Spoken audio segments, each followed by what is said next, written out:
Assalamualaikum warahmatullahi wabarakatuh. Selamat siang, salam sejahtera kita semua. Terima kasih kesempatan diberikan kepada kami. Yang terhormat Pak Ketua, Pak Yoyo, Kopitu, hadir juga para narasumber, Pak Chandra BNI, Bu Indah Pembiayaan, kemudian dari Pak Isna ini, Pak Dirjen PSP ada nggak Bu ini?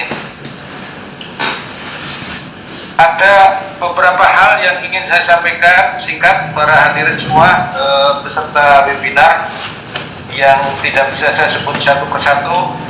Yang pertama, saya apresiasi terhadap acara ini, Giat Sukses Budidaya Porang dengan dukungan pembiayaan KUR dan platform traceability Kopitu. Mudah-mudahan webinar ini langsung diterapkan dan terjadi komunikasi efektif antara sumber-sumber pembiayaan, terutama dari perbankan dengan para petani dan mitra, termasuk terciptanya off-taker, sehingga pertemuan ini langsung bisa diimplementasikan. Yang berikutnya, saya apresiasi juga, ini juga terobosan adanya platform traceability, karena apa? Ini yang ditunggu juga. Jadi untuk pemasaran internasional ada dua hal yang dibutuhkan, persyaratan-persyaratan, dan ke depan akan semakin nyata itu. Yang pertama adalah adanya risk assessment, dan itu sudah dipenuhi sekarang dalam proses. Kami kerjasama dengan Barantan, kemudian juga dengan Kementerian Perdagangan untuk menyelesaikan ini. Yang kedua, bahwa produk porang itu yang sudah diolah dijamin standar keamanannya.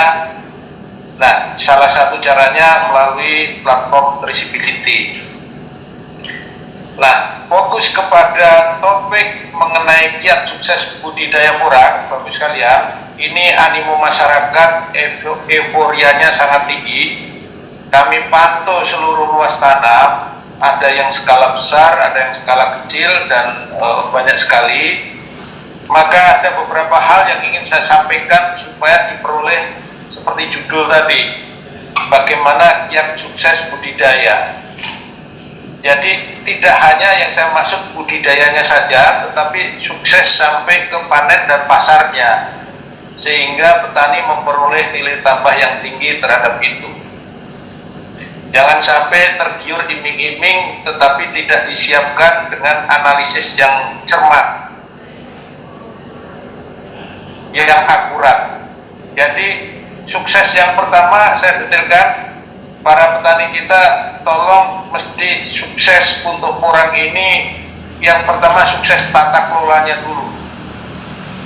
Bagaimana supaya manajemen bisnis untuk porang ini bisa berjalan dengan baik, tata kelolanya dengan baik, dipersiapkan permodalannya, kemudian juga jangan jalan sendiri-sendiri, apalagi skalanya belum skala ekonomi, skalanya yang layak, dan supaya tumbuh kemitraan atau off-taker. Itu mengenai tata kelola.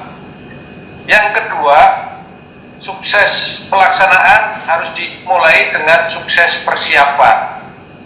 Bagaimana para petani kita supaya mempersiapkan secara cermat lokasinya itu di mana, proses budidayanya melalui metode apa, tahapannya apa, kesiapan petaninya, sarana prasarana pendukung. Untuk benih itu tidak hanya dari katak bulbil, tapi juga sebagian petani sudah mengembangkan dari bijinya, biji bunga, kemudian dari umbi katak. Nah, sekarang yang keempat ini dari kultur jaringan, sudah ada itu. Jadi perkembangan teknologi sudah berjalan cukup baik, pesat. Jadi bagaimana menyiapkan agar di persiapan juga kita sukses, didahului dengan sukses persiapan. Sukses yang ketiga, Bapak Ibu sekalian, ini kata kunci juga, harus sukses bisa memilih benih yang baik. Benih yang baik. misalnya kalau mau menggunakan benih dari kata, itu ada grade-nya, ukuran besar, medium, kemudian grade yang kecil, harganya pun juga berbeda. Kemudian juga unsur-unsurnya dicek, kualitas penampakan fisik dan seterusnya, sehingga akan menghasilkan nanti apabila ditanam juga akan menghasilkan yang baik. Jadi sukses memilih. Sukses berikutnya, sukses budidaya. Kalau aspek budidaya, saya kira kriteria syarat tumbuh ada di Google dan semuanya. Sebagian besar tanaman ini bisa hidup mulai dari ketinggian 0 meter di atas DPL hingga 700, tapi yang efektif lebih bagus itu antara 100 sampai 600 meter DPL dengan naungan sekitar 60%. Jadi tanaman tumpang sari ini bisa dibawa pohon jati, bahkan di sidrap itu diintegrasi dengan pisang. Di antara pohon pisang ada orang. Teknik pemupukan sederhana, tidak seperti tanaman lain, sehingga mudah dibudidayakan, termasuk pengendalian organisme pengganggu tumbuhan juga tidak sulit, bisa dilakukan. Dan supaya diperhatikan mengenai musim saja. Musim 1 itu sekitar 8 bulan, nanti masuk musim 2 itu 8 bulan berikutnya, musim 3 8 bulan berikutnya baru bisa panen. Ada yang nggak sabar panen duluan juga ya. Jadi bervariasi di lapangan, tetapi ikuti pedoman good agriculture practices yang sudah disebarluaskan. Bukan hanya sukses budidaya, tapi yang berikutnya yaitu sukses dalam hal panen dan pasarnya. Ingat bahwa harga porang ini harga yang paling bagus diterima saat ini, bahkan di saat tertentu sampai 14, 13 ribu, 12, 10, sekarang 6 ribu, 7 ribu, 8 ribu, itu pun masih sebenarnya visible dibandingkan dengan komoditas lain. Masih bagus, tetapi bagaimana menjaga, ada beberapa kebijakan beberapa daerah melakukan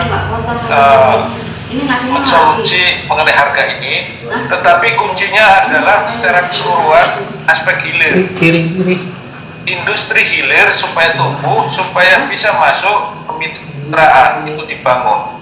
Potensi pasarnya masih banyak di dalam negeri, itu baru 10%. Pasar luar negeri ekspor juga besar, silakan yang diekspor bukan umbinya, tetapi harus dalam bentuk chip atau tepung, bukan umbi. Kalau ekspor bibit nggak boleh, atau harus diolah, sehingga yang diekspor adalah dalam bentuk chip atau dalam bentuk tepung. Nah, berikutnya Bapak Ibu sekalian, secara garis besar, dan materi ini nanti akan didetailkan oleh sumber materi yang lain. Saya sebenarnya sudah menyiapkan berbagai slide ini secara keseluruhan. Waktu saya singkat, nanti dipelajari saja oleh Pak Yoyo, Kopi itu dan teman-teman semua, bagaimana kondisi saat ini mengenai porang, sebaran lokasi sentranya memang masih tetap Jawa Timurnya Madiun dan sekitarnya, baru diikuti Jawa Tengah, ada NTT lagi besar, Sulsel lagi booming dan seterusnya.